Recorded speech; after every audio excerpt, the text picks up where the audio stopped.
Four cousins to a crash involving an alleged drunk driver this past December. A Weyauwega teenager has overcome a lot. Emily Munoz Gonzalez is sharing her story exclusively with Action 2 News. She's preparing to attend an Ivy League school this fall, hoping to eventually become an immigration attorney. Gonzalez lost her four cousins, Daniel, Fabian, Lillian, and Daniela, when they were hit by a wrong-way driver on Highway 10 near Weyauwega just days before Christmas. Adding to the struggle, the one remaining sibling, Jorge, who lives in Ecuador, was denied a visa to attend the funeral in Weyauwega. Gonzalez says the tragedy is now her motivation to help others.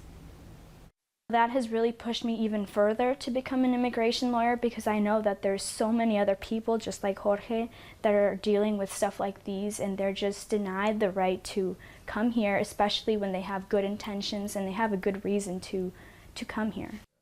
Jason Zimmerman speaks exclusively with Emily and the Gonzalez family. You can watch that entire story tonight on Action 2 News at 6. Let's check in with Steve.